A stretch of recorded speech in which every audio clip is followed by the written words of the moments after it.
Assalamualaikum warahmatullahi wabarakatuh. Terapi minda positifkan diri anda. Saya Dr. Azu Syahadan, hos anda untuk Keluarga Talk pada petang ini. Apa khabar ibu bapa di luar sana? Diharap semuanya dalam keadaan yang sihat-sihat belaka. Kerana apa? Kerana kita sebagai ibu bapa mempunyai tanggungjawab untuk mendidik anak-anak kita. Anak-anak kita ni bukan sahaja anak-anak kecil, ada antara kita yang mempunyai anak-anak remaja dan biasalah cabaran mendidik anak remaja ni lain sikit dan berbanding dengan anak-anak kita yang lain. Jadi untuk Keluarga Talk pada petang ini kita akan bercakap mengenai satu topik yang sangat istimewa. Apakah topiknya? Topiknya adalah fahami jiwa remaja. Kita mudah mendekati mereka. Tapi sebelum saya memperkenalkan siapa panel kita pada hari ini, saya nak ingatkan kepada semua penonton dekat luar sana untuk apa? Untuk like dan juga share social media kita, Facebook dan juga Instagram Keluarga Talk. Dan juga siapa yang belum subscribe YouTube kita, kena subscribe dan jangan lupa untuk onkan notification supaya kita semua mampu untuk belajar ilmu-ilmu baru dan mendapatkan info-info baru mengenai keluarga. Tanpa membuang masa, saya ingin memperkenalkan panel kita pada hari ini, iaitu Puan Lila Ruzaini Hussein yang merupakan Director dan juga Campaign Manager untuk Ragat Foundation. Untuk pengetahuan semua ibu bapa di luar sana, Puan Lila ni sebenarnya merupakan first runner out Mrs. Malaysia World 2018 dan juga seorang individu yang banyak bercakap mengenai isu-isu pedofilia dan juga kekeluargaan. Apa khabar Puan Lila? Alhamdulillah doktor, terima kasih banyak-banyak for having me. Thank you juga kerana sudi untuk meluangkan masa di dalam orang kata kesibukan tu kan. Sudi untuk bersama dengan penonton dekat luar sana bercakap mengenai fahami remaja kita. Tapi sebelum kita bertanya soalan kepada Puan Lila kita, kepada semua penonton yang baru saja join kita, yang baru masuk, kena buat apa? Kena share dan like kita punya social media, Facebook dan juga Instagram. Alright, baiklah Puan Lila. Saya yakin ramai antara penonton kita mempunyai anak-anak remaja. Betul. Anak remaja ni adalah anak-anak yang dikategorikan daripada umur 13 hingga 23 tahun. Betul. Kan? Jadi kan sebenarnya kita nak tanyalah Puan Lila, bagaimana sebenarnya persiapan kita sebagai ibu bapa dalam kita memastikan sebenarnya anak-anak remaja kita ni dia tidak rasa diri dia dikongkong, diri dia tu terlalu orang kata dikawal oleh ibu bapa dia. Jadi bagaimana kita nak buat? Okey. Sebelum tu saya ingin mengucapkan ribuan terima kasih kepada doktor and kepada program Keluarga Talk hari ini for having me. So doktor ya, anak-anak ni kan dalam usia yang muda ni, dia apa yang dia lakukan tu adalah banyak mengikut apa yang kita sebagai ibu bapa lakukan. Seperti apa yang ibu bapa bercakap, sebab otak mereka ni semasa mereka kecil dia absorb. Sampailah umur 14, 15 tu dia absorb. Dia absorb apa yang mak bapak cakap, perbuatan mak bapak. Katakanlah kalau kita ni suka kalang kabut, dia absorb lah kita kalang kabut tu. Katakanlah kita bila dalam keluarga tu, kita bila bercakap tu tinggi je suara, high pitch je. Hey, kau nak pergi mana? Esok bila dia dah besar, dia pun akan bercakap sebab dia absorb kan. Dia absorb. Sebab waktu itulah otak dia tu absorb apa perbuatan ataupun percakapan ibu bapa. Jadi kita sebagai ibu bapa pada at that early stage tu dah kena berhati-hati. Dah kena, apa yang kita nak cakap tu kita kena fikir dulu. Apa yang kita nak cakap tu kita kena berhati-hati dan sebab ada satu sisi kamera tu yang sentiasa absorb. Ada sisi kamera yang absorb tu. Kalau sisi kamera tu dia capture je kan. Tapi sisi kamera anak-anak kita ni dia absorb. Apa yang macam absorb. Dia macam cermin dah doktor. Cermin. Apa yang kita buat, itulah anak-anak kita akan buat. So, otak dalam jangka waktu 14 ke 15 tahun adalah amat kritikal untuk kita sebagai ibu bapa berhati-hati tentang penuturan kita dan sikap kita, juga tingkah laku kita semasa kita berada di dalam rumah. Jadi persiapan yang ibu bapa harus lakukan adalah menjaga kata-kata, pertuturan, budi bahasa kita di dalam rumah tu kena jaga-jaga. Kadang-kadang kita rasa budi bahasa kita bila kita ada kat luar tu kena budi bahasa. Sebenarnya daripada rumah tu kita dah kena titipkan sikap, karakter.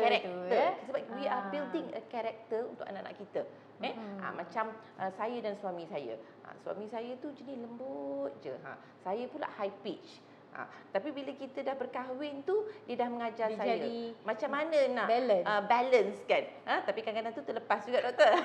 Kadang-kadang tu tak boleh kawal juga kita punya high pitch tu. Tapi untuk anak-anak tu kita terpaksa melakukan perkara tersebut untuk memastikan kita moldkan anak-anak kita kepada apa yang kita nak.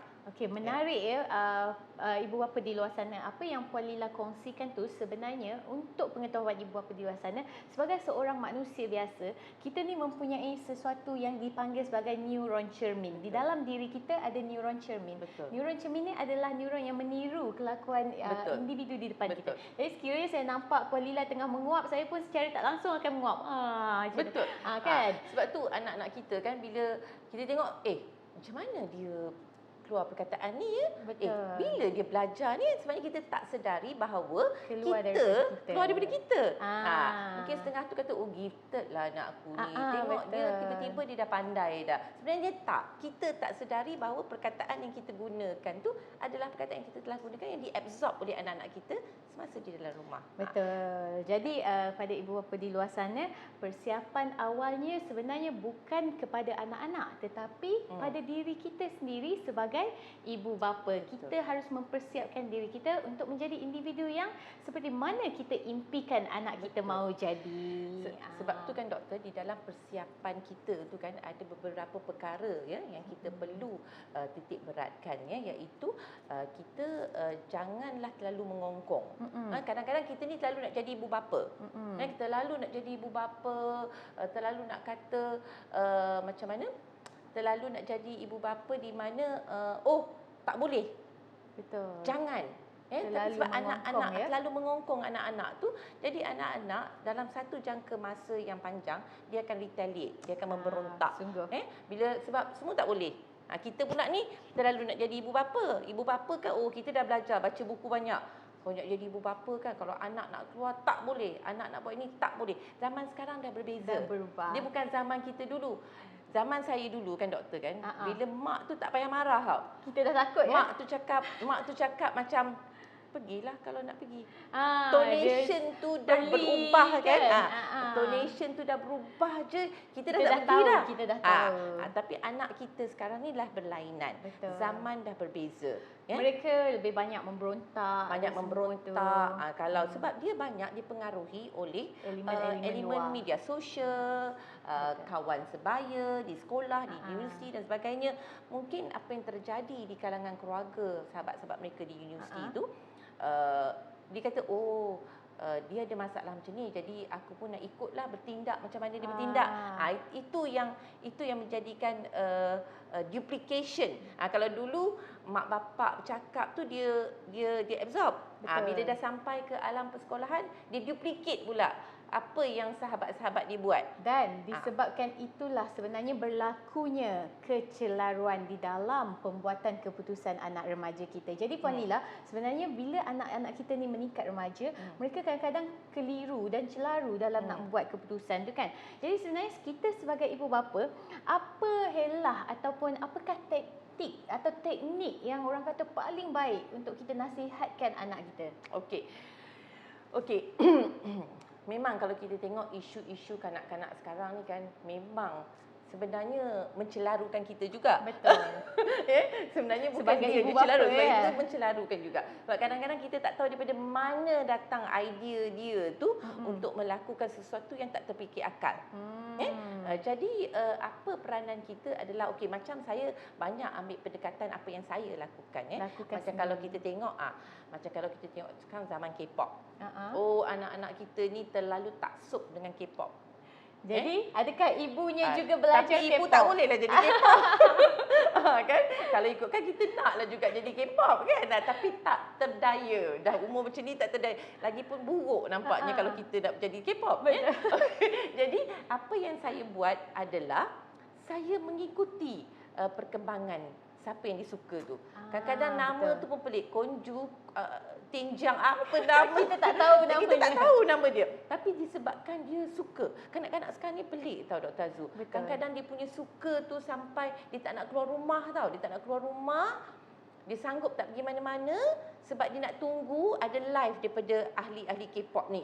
Jadi apakah tindakan kita? Apakah yang saya sendiri lakukan adalah okey, pukul 10 malam ni ada ni kunju ke benda ke, saya tunggu. Saya nak tengok supaya Bagi saya faham perhatian. apa sebenarnya yang dia rasa. Apa yang sebenarnya membuatkan dia suka pada konju ni. You know? Maaf aku tersilap cakap nama tu. Namanya mana tahu dia lagi ada anak-anak yang sekarang yang K-pop tu marah pula. So apa dia? Jadi bila cukup time tu saya tengok. Bila tengok saya memahami kenapa dia suka. Okey, dia suka kerana rambut, kerana handsome lah katakan dan sebagainya. Jadi kebanyakan ibu bapa sekarang bila dia tengok K-pop dia akan kata apa yang suka sangat K-pop tu? Apa yang handsome sangat? Betul. Apa yang apa? Because I used to do that. Bila saya cakap je apa yang handsome sangat? Muka dia orang tu semua ni. Marah. Dia orang marah. Jadi kita cuba memahami. play along. Betul. Play along Berada with them. di dalam Berada situasi di dalam mereka. situasi mereka. Dengar Supaya, ibu bapa di luar sana, berada, memahami. berada dan memahami anak-anak kita. Janganlah dia kata dia suka K-pop. Tak best lah K-pop tu. Saya suka Siti Nurhaliza. Dah bercanggah. Betul. Jadi itu membuatkan mereka keliru lah. I suka K-pop. You suka Siti Nurhaliza zaman dulu. Ini K-pop zaman sekarang. Jadi you cuba memahami dan cuba meletakkan diri you di dalam situasi tu di mana kenapakah mereka suka K-pop tu. Jadi bercakap dengan mereka tentang apa yang mereka suka.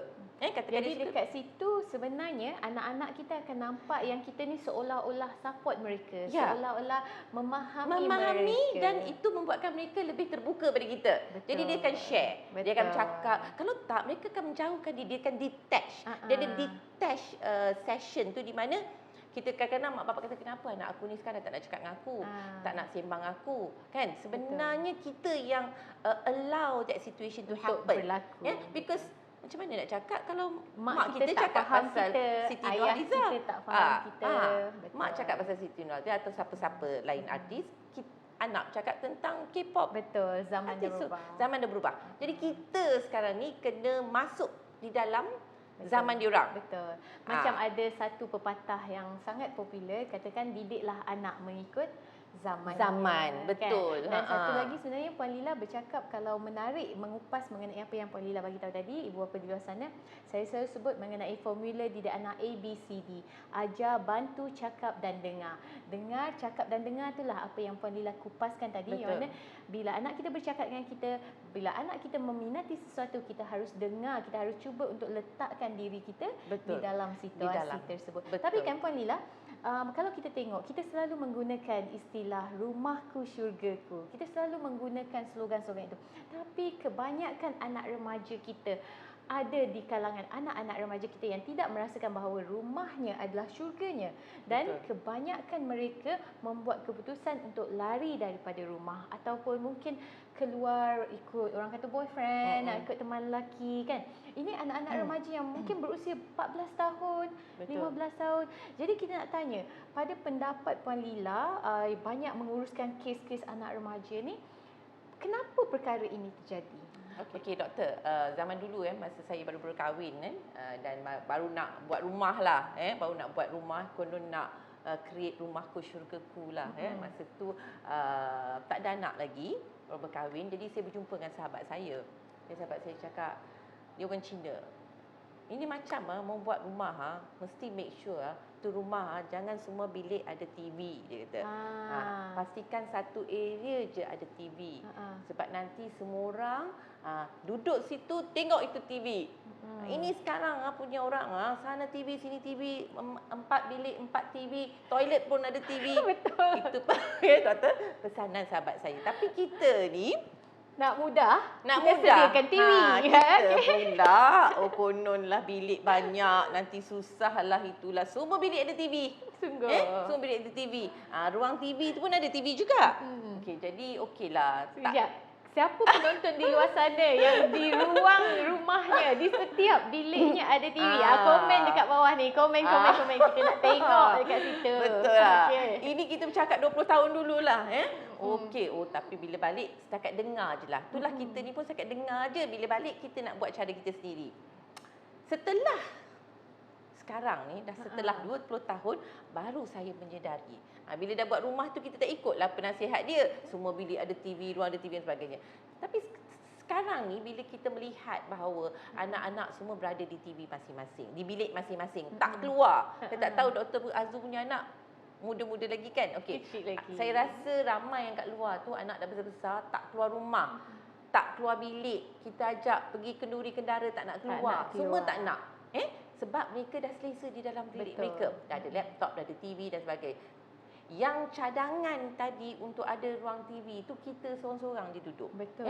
Tujuan ada ruang TV tu supaya waktu tengok TV semua orang berkumpul kat situ. Masa itulah ada quality time, kita bersembang, kita tengok TV sama-sama dan sebagainya. Sebab itu tidak terjadi lagi sekarang ni. Tidak terjadi. Semua diasing-asingkan. Jadi bila di dalam bilik masing-masing, melihat TV masing-masing, laptop masing-masing, handphone masing-masing, jadi tanpa sedari mereka di dunia luar yang lebih luas. Okey.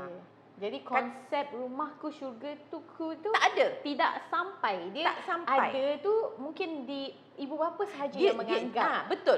Dia dah jadi rumahku, syurgaku sendiri. Atau macam tu. Rumahku, bilikku, syurgaku. Bilikku, syurgaku.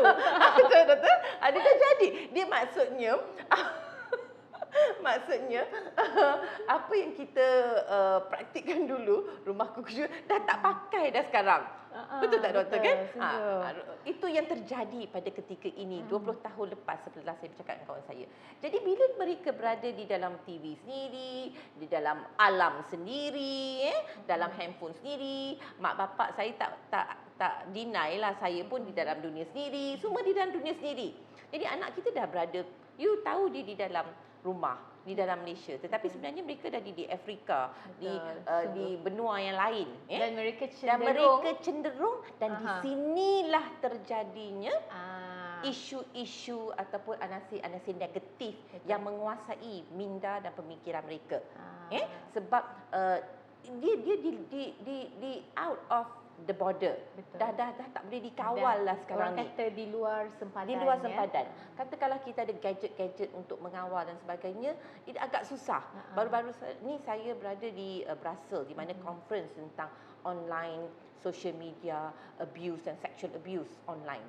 Jadi apa yang diperkatakan adalah kita banyak peranti-peranti untuk mengekang isu-isu ni daripada terjadi, ataupun detection teknologi. Tetapi adakah ia berhasil?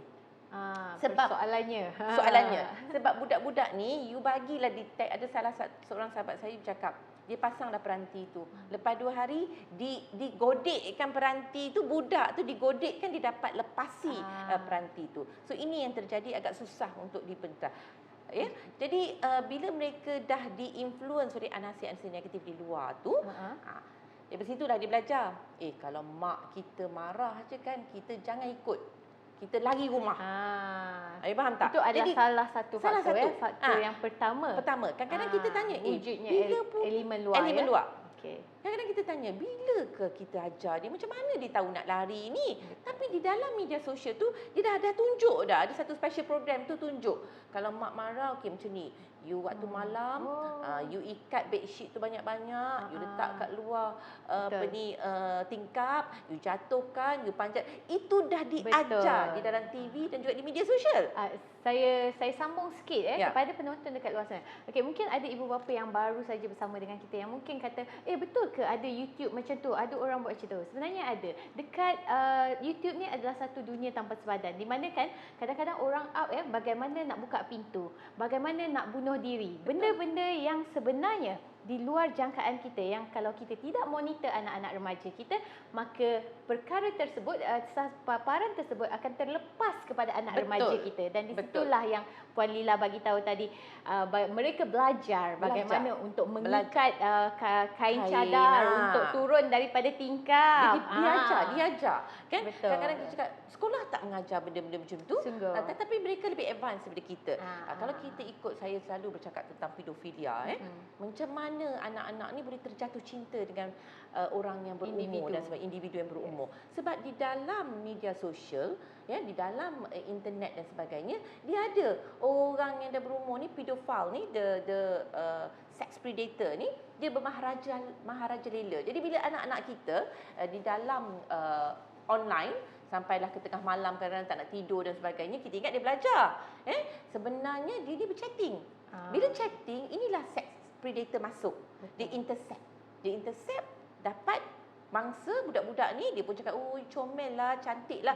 Mak-mak pula zaman sekarang, okey, lagi anak tu Suka. seksi, lagi Anak dia uploadnya, kan dia seronok. Tapi dia tak tahu seksi di mata mak bapak, tetapi dia adalah merupakan perangkap kepada seks, merupakan maksudnya kat sini Puan Lila, kita boleh kata sebenarnya ianya tidaklah macam kita tak nak ibu bapa di luar sana yang sedang mendengar akan kata, yang sedang menonton akan cakap, jadi kita tak bolehlah anak kita cantik-cantik, kita tak bolehlah anak-anak kita puji-puji anak kita seksi. Anak kita boleh seksi dan sebagainya, tetapi kita kena tahu seksi di mata mereka, tetapi seks simbol kepada sex predator. Ayatnya apa?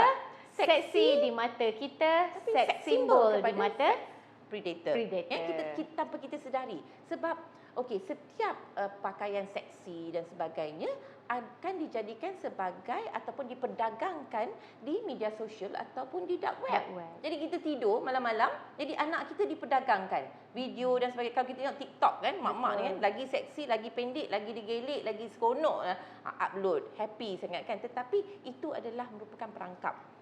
Masa itulah dia menggunakan all the sweet words dan sweet cerita-cerita yang seronok, the sexual grooming is happening untuk memastikan anak ni pun dah terpikat. Itulah terjadinya keluar rumah, lari rumah, because dia nampak kebahagiaan lebih ada di luar. Kebahagiaan tak ada di rumah dah. Sebab di rumah mak lain, bapak lain, abang lain, kakak lain, semua tak ada orang yang layan dia. Jadi mereka cenderung untuk melarikan diri daripada nobody talk to them. Dia sunyi. Jadi dia dah tak seronok ada dekat rumah. Sebab tu saya cakap tadi, rumahku bukan syurgaku dah. Sebab syurgaku adalah di bilikku. Kan di bilikku aku diajar macam mana nak keluar. Aku dah ada boyfriend yang walaupun I tak dapat pegang boyfriend tu, orang yang I suka, tetapi I merasai kasih sayang dengan mereka. Kan? Jadi keluar. Jadi sebab sekarang ni pula kalau kita tengok ada what do you call it, Kinder ataupun sebagai satu Tinder apps. Dan dia orang tu ada berada di beberapa jarak daripada rumah kita. Jadi dia dekat, dia can access. Betul. Jadi lari rumah dan sebagainya, benda-benda ni terjadi. Dan apa yang kita perlu buat adalah, di mana baru-baru ni semasa satu conference di Brussels, dia ingin chargekan penalty kepada syarikat telekomunikasi yang mengeluarkan game-game yang berunsur ada lucah dan sebagainya. Ini adalah satu proposal atau memorandum yang akan dilaksanakan di peringkat European Union. Jadi kita tengok apa yang akan terjadi, tetapi inilah conference yang amat penting, yang mana kita akan tengok apakah hasil daripada conference tersebut. Sebab syarikat-syarikat ni lah yang mengeluarkan segala game lah, segala apps dan sebagainya. Dulu ada Lead Match tau, Doktor. Lead Match ni adalah satu apps yang mana at one time kita ada PDPR kan? Betul. PDPR. Jadi Lead Match lah masuk. Budak-budak tu tengah belajar PDPR, tiba-tiba dia akan pop up. Dia pop up dan try to divert their attention kepada sesuatu yang berlainan yang di luar daripada skop pendidikan. Betul. Okey. Kepada penonton, ibu bapa di luar sana, sekali lagi saya ingatkan siapa yang baru saja menonton kita, untuk hari ini kita bercakap mengenai anak remaja kita, bagaimana kita mahu memahami mereka. Dan siapa yang belum lagi share video kita, bolehlah share, bolehlah like kan, supaya apa? Supaya lebih banyak ilmu dapat disampaikan kepada ibu bapa di luar sana. Okey, Puan Lila, menyambung kembali tadi bila Puan Lila bagi tahu sebenarnya salah satu elemen bila anak-anak kita ni melarikan diri daripada rumah adalah pengaruh teknologi lah, kita boleh cakap. Dan kurangnya ibu bapa dekat luar sana yang memberi perhatian terhadap mungkin penampilan mereka, Betul. mungkin cara mereka, dan bila kadang-kadang ada salah satu lagi sebab ya Puan Lila, bila anak-anak ni jadi stres, mak bapak selalu suruh buat itu, buat ini kan. Betul. Dia jadi tension. Dia macam, ibu ni asyik suruh itu, suruh ini, suruh ini. Kan lama-lama dia pun lari dari rumah. Betul. Kan. Okey, sebenarnya saya ada terbaca Puan Lila, ada dua faktor yang paling orang kata utama yang mendorong seseorang anak remaja ni lari di rumah, faktor dalaman dan faktor luaran. Macam yang Puan Lila bagi tahu tadi adalah faktor luarannya. Betul. Elemen-elemen luaran yang menghasut mereka. Betul. Tapi sebenarnya dari segi dalaman adalah diri mereka sendiri. Di mana diri mereka sendiri rasa tidak aman dekat rumah. Mungkin disebabkan persekitaran rumah yang kotor. Mungkin disebabkan adik-beradik dia yang selalu bergaduh, ibu bapa yang selalu bergaduh. Betul. Ataupun mungkin bapa isap rokok dekat rumah, lepas tu ibu tak suka kan. Jadi anak-anak kita ni timbul rasa stres, timbul rasa macam environment saya tak best. Saya nak cari environment yang luar. Itu dari dalam diri mereka. Dan kedua, dari dalam diri mereka kan Kak Ella, kita selalu tengok anak-anak kita ni rasa memberontak sebab dia comparekan kehidupan dia. Betul. Ada tak macam Puan Lila sendiri, anak Puan Lila yang berusia 13 tahun ya, saya difahamkan. Betul. Ada tak kadang-kadang dia comparekan kehidupan dia dengan kehidupan kawan dia? Sebab tu kan doktor, kita kan bila saya selalu bercakap dengan anak-anak saya bahawa kita kena sentiasa bersyukur. Kita kena ajar anak kita daripada kecil the fact of bersyukur dan juga redha. Kita tak boleh nak bagi the idea pada anak kita yang orang tu ada macam ni, kau kena ada lebih. Betul. You know, tetapi keadaan sekarang kita tengok dengan media sosial dan sebagainya, banyak elemen-elemen di mana orang tu yang ketunjuk dalam media sosial.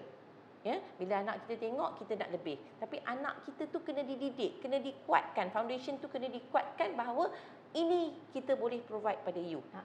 Ya, jadi elemen kesyukuran kena dipupukkan ke dalam anak-anak kita. Jadi alhamdulillah setakat ni saya tidak mempunyai isu-isu di mana anak membeda-bedakan, kata kalau cousin dia pergi makan kat 5-star hotel, dia pun nak pergi makan.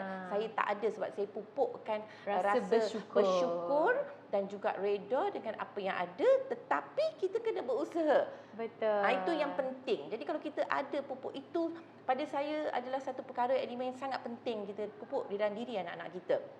Menarik penonton. Saya sambung sikit apa yang Puan Lila cakap tadi. Sebab Puan Lila cakap pasal elemen bersyukur. Ingat tak awal soalan tadi saya ada tanya Puan Lila bagaimana caranya kan tadi tu, dan di awalan tadi Puan Lila ada bagi tahu kita sebagai ibu bapa kita kena bentuk diri kita dulu, dan saya ada menerangkan mengenai mirror neuron yang mana akan ditiru oleh anak kita. Jadi kat sini kalau kita nak anak kita jadi individu yang bersyukur, makanya ia bermula daripada awal diri kita sendiri dan di peringkat awal. Betul. Sebab saya selalu bersyukur dengan apa yang saya ada. I'm happy dengan apa yang saya ada, dan saya tidak pernah ada sikap di mana, insya-Allah setakat ni doktor di mana kalau kita selalu tengok banyaklah sekarang ni kalau dalam YouTube kita tengok ataupun di dalam social media kalau satu orang ni tunjuk beli kereta kat anak, dah besok ada 4-50 video beli kereta kat anak. Betul. Mungkin pergi showroom je, kita tak tahu.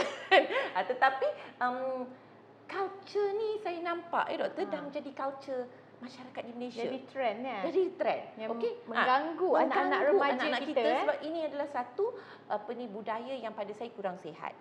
Bila kita debat balik, dia kata cemburu, dengki.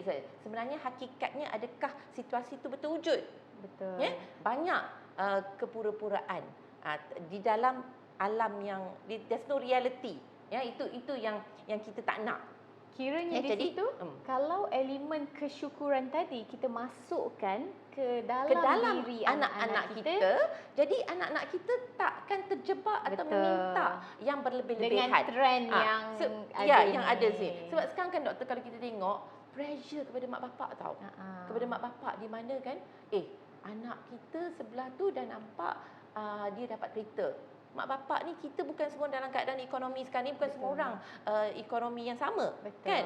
Jadi mak bapak tertekan. Betul. Betul kita tengok ada kes bunuh diri lah, mak bapak Mak bapa pula bercerai yang lah, bunuh mak bapak diri. pula bunuh diri. Ya, sebab terlalu ingin mengikut kehendak anak-anak. Betul. Kenapa sikap kesyukuran tu tak ditanam di dalam jiwa anak-anak tu? Dan Jadi saya sambung sikit Ya, boleh? boleh. Sekiranya ibu bapa tidak mengikut kehendak anak-anak tadi, lari bunuh diri. anak lari dari rumah. Itulah anak isu bunuh yang kita diri. tengok sekarang. Kalau kita tengok sekarang, kenapa anak tu tiba-tiba bunuh diri ya? Kenapa lari rumah Bila kita dah jumpa anak tu kan, rupanya tak dapat kereta, rupanya tak dapat beg LV, rupanya tak dapat bercuti. Itu sebenarnya kan, sebab kita terlalu, sebab tu berbalik-balik pada saya cakap tadi, kita terlalu hendak menjadi mak bapak.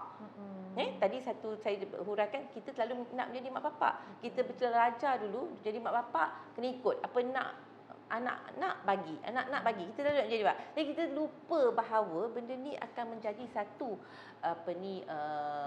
implikasi yang negatif terhadap anak-anak bila mereka dewasa nanti. Menarik ya penonton kan. Tapi macam yang Puan Lila bagi tahu tadi kan, pengaruh teknologi tu kadang-kadang dia memang kadang-kadang boleh menjadi penyebab anak-anak kita ni lari dari rumah. Betul. Anak kita stres kan. Jadi ada tak satu atau dua tips kan, macam mana sebenarnya kita nak elak anak kita ni daripada pengaruh negatif gadget? Dia macam ni, kita nak bagi telefon dekat dia, tapi kalau boleh kita nak tiada elemen-elemen negatif tu. Macam mana caranya? Okey. Kita nak tak ada elemen negatif dalam telefon yang kita bagi tu almost impossible lah doktor. Almost impossible. Sebab macam saya cakap, dia tak ada sempadan. Dalam tu you tekan je satu, semua keluar. Tetapi macam saya cakap, salahnya adalah daripada kita sendiri, mak bapak. Saya nak tanya balik doktor. Doktor kalau anak menangis, doktor bagi tak tengok iPad? Kalau tanya saya, sebab saya belajar ilmu ni, jadi saya tak bagi iPad untuk diamkan anak saya. Sebab tu para penonton kat luar sana kena tengok Keluarga Talk, kena kongsi supaya dapat ilmu, supaya bila anak menangis jangan bagi gadget. Betul lah, itu yang saya nak tanya doktor. Apa yang terjadi doktor sekarang bila anak menangis je, bagi laptop, bagi iPad. Jadi anak tu diam, mak boleh makan dengan senang. Betul. Betul. Benda tu dah terjadi di semua kalau kita tengok. Jadi kalau kita tengok, itu haruslah dibuang terus. Sebab benda tu adalah agak tidak sihat. Kalau zaman-zaman kita dulu, kalau kita nak pergi restoran ke, nak makan ke, mak saya lah macam duduk diam. Jangan order lebih daripada satu. Lebih daripada dua. Order satu je. Kedekut betul mak kita masa dulu kan. Order satu je. Duduk diam-diam, jangan nangis. Jadi kita duduk. Sebab kita dah diajar oleh mak kita, bila pergi makan kat luar, duduk diam, jangan menangis. Kita proper. Jadi sekarang tak. Anak kita berlari ke. Jadi apa yang perlu kita buat adalah kita sendiri harus mengenakan satu syarat, di mana kalau waktu makan, no gadget. No gadget. Sebab kalau kita tengok kan, kalau kita pergi restoran kan, kalau dalam satu keluarga tu kan, mak pegang phone, bapak pegang phone, anak semua pegang phone, they are not communicating. Sebab lumrah kan, bila kita makan, waktu tu lah kita nak bersembang. Waktu tu lah kita nak tanya macam mana dan sebagainya. Waktu tu lah kita nak tanya sihat dan sebagainya. But it is not happening now. Jadi kita buat satu syarat, bila kita nak keluar makan, semua telefon kena letak tepi. Betul. Jadi benda tu kenalah di-cultivate kan, ataupun di-practice kan di dalam institusi kekeluargaan. Betul. Sebab anda kata kalau kita tak practice, our future generation tidak akan ada value-value yang penting. Kalau kita tengok zaman dulu kan, kalau saya jumpa orang, apa khabar? Sihat. Kalau kita dengan neighbor pun, kita tanya neighbor sihat ke tak sihat. Sekarang dah tak ada dah. Betul. Neighbor, semangat kejiranan tu dah tak ada. Sudah berkurang. Sudah berkurangan. Sebab etik kita dah tak ada. Anak-anak kita dah tak peduli dah. Kita tahu dalam phone dan sebagainya. Gadget adalah our main priority sekarang ni. So sebab itulah doktor, kita kena didik anak-anak kita, balik-balik pun adalah kita. Berbalik pada diri kita. Teknologi ni berubah and it's really fast. You tak tercatch up. You nak kejar tak terkejar lah. Kalau you nak hentikan pun susah nak hentikan. Betul. You bagilah segala macam peranti ke dan sebagainya, detection technology ke, agak susah. Jadi Kita tidak boleh nak menghentikan. tak boleh nak menghentikan. Jadi kita kena bagi tanggungjawab tu pada kita, sedangkan itu adalah merupakan tanggungjawab kita. Betul. Betul tak doktor kan? Teringat saya dalam satu surah Al-Ra'd ada mengatakan bahawa Allah tidak akan mengubah nasib sesebuah kaum kecuali diri mereka sendiri. Sama juga kalau kita cuba untuk memberhentikan teknologi, kita tidak akan mampu untuk memberhentikan teknologi. Betul. Tapi kita mampu untuk ubah diri kita, bantu diri kita. Betul. Jadi para ibu bapa di luar sana, nyata dengan perkongsian daripada panel hebat kita, bekas Ratu Cantik Malaysia kita kan, mengenai anak remaja kita, pastilah saya yakin ramai antara kita mendapat sesuatu yang boleh kita manfaatkan, daripada tips bagaimana menjaga anak-anak remaja kita, sampailah daripada tips kenapa anak-anak remaja kita ramai cenderung melarikan diri daripada rumah ataupun stres dengan perilaku ibu bapa. Baiklah, sebelum kita menutup tirai Keluarga Talk kita pada petang ini, mungkin Puan Lila ada pesanan yang ingin disampaikan kepada para penonton ibu bapa kita yang sedang menonton pada petang ini. Terima kasih doktor. Okey doktor, itulah kita tidak boleh mengungkung atau menyekat teknologi, menyalahkan orang, menyalahkan negara, menyalahkan pemimpin, menyalahkan ustaz, menyalahkan cikgu. Sikap ni yang kita ada lah yang membuatkan kita tak pergi mana-mana. Anak lagi rumah, oh salah cikgu lah. Anak lagi rumah, oh salah kerajaan. Anak lagi rumah, anak buat benda tak senonoh, salah sekolah. Bila kita ada sikap menyalahkan semua orang, kita tak akan pergi mana-mana doktor. Kita tak akan berubah. Jadi segala teknologi macam saya cakap tadi tak boleh dihentikan. Mana kita boleh stop? Betul. Bila kita stop teknologi, stop generasi dan sebagainya. Jadi kita kena berubah. Jadi Kita mak pesanan bapak akhirnya kena berubah. adalah kita sebagai ibu bapa kena berubah dan mengubah nasib kita dan juga anak-anak kita dan juga keluarga kita, dan jangan menyalahkan orang lain. Alright, betul. Kita sebagai ibu bapa kena berubah dan jangan menyalahkan individu lain ataupun persekitaran atau apa saja keadaan yang menyebabkan kita berada di situ. Terima kasih sekali lagi kita ucapkan kepada panel hebat kita Puan Lila Ruzaini Hussein kerana sudi untuk bersama kita pada petang ini. Terima kasih. Dan kepada semua penonton di luar sana, terima kasih kerana sudi untuk bersama dengan saya daripada awal sampailah habis kan. Tapi jangan lupa, apa dia pesan dia? Share, like kan. Sebab apa? Sebab kita nak sebar-sebarkan ilmu ni. Ingat, tak berkurang pun pahala yang kita dapat tu. So, nak tahu apa topik hebat dan menarik yang akan kita kupas pada bulan hadapan? Jangan lupa stay tune on notification di YouTube dan insya-Allah jumpa lagi. Assalamualaikum.